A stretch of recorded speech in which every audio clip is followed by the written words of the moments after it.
Assalamualaikum warahmatullahi wabarakatuh. Obboleeyyan kun haala kanaa makaronaa bishaamilaa hojjechuuf asitti lahama asitti daqiiqaa kuyeetii milaagaa 3 fi haliibnee doo milaagaa 5 asitti immoo lahama daakamaadha. Kun daakamaa jechuudha. Kun haliibnee doodha. Kun makaronaadha. Kun jibnaadha. Gishtaa itti dabala. Gishtaan abbaa tokko. Haala kanaan asitti immoo bishaan burcuqqoo 3 fi bishaan burcuqqoo 3 fi zayitii itti godhee yoo zibdaa qabaatan zibdaa yoo itti gootan hedduu bareedaadha. Yoo zibda illee hin qabne zayituma itti gootan zayitii tana itti godhee na hordofaa isiniin ja'a. Maatii naataa yaa obboleeyya warri maatii naataa tan hedduu takka galatoomaa warri maatii naan ta'in koottaa maatii naataa yaa walaa jajjabeessinuu isiniin ja'a inshaallah.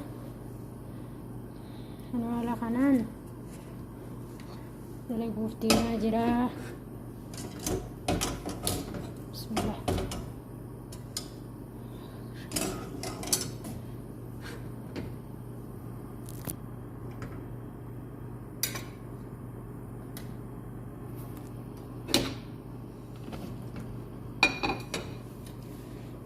Haala kanaan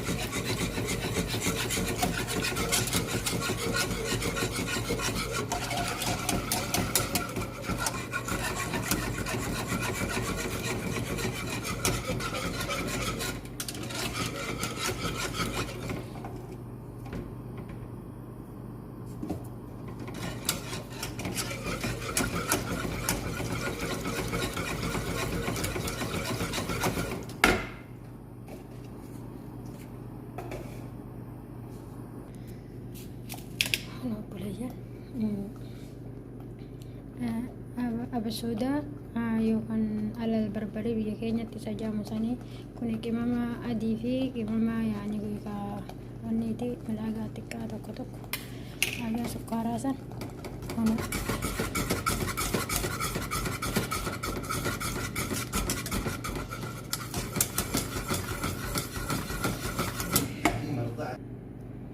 maashaallah kun haala kanarra jira.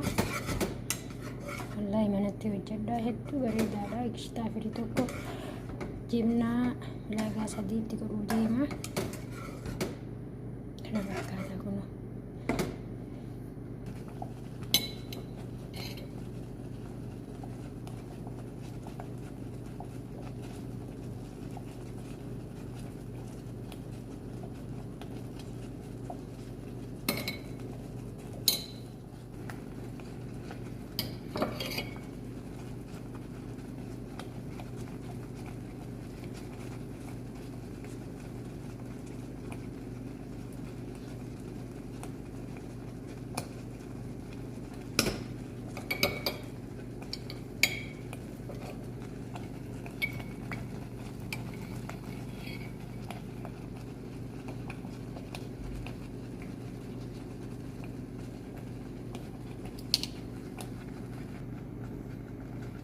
Jibna itti godhee gishtaa firii tokko itti godhee obboleeyyan haala kanaan kireema hojjedheen jira. Makaronaa bishaamila haala gaarii wajjin hojjennuu isiniin ja'a.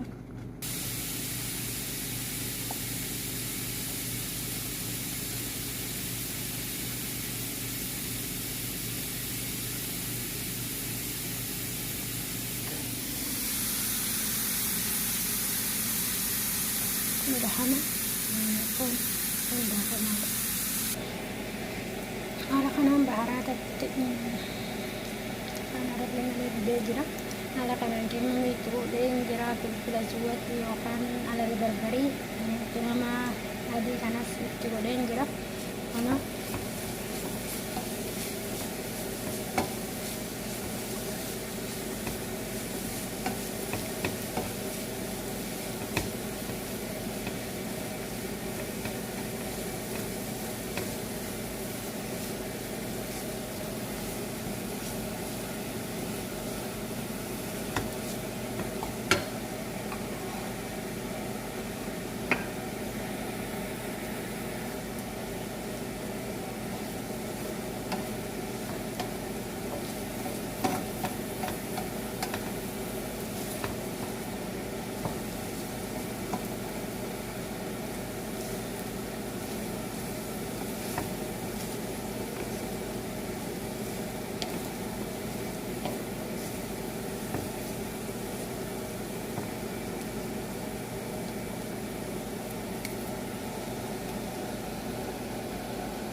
mokoronallee bishaan itti naqeen jira.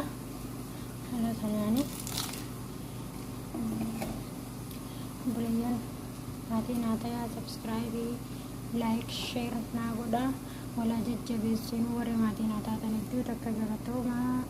Wallahi anillee maatii isinii ta'a. Namoonni baay'een yoo namni maatii naa ta'aa jeetti barreessu garaa jabaatu, garaa walitti hin jabaannu kottaa maatii nu ta'aa. Warra maatii naa ta'aa isiniin jiru hundumaafuu maatii ta'aa. Ani immoo osoo nan gaafannee maatii isinii ta'aa, garuu namoonni naan maatii ta'ee maatii isinii ta'e naa subscribe naa godhaa jee tokkummaan isaa dhufee subscribe namaa hin godhu. Wallahi mallaqa isiniin gaafatu maatii nu ta'aa. Walaa jajjabeessinuu isiniin jiru bulayyan kiyya.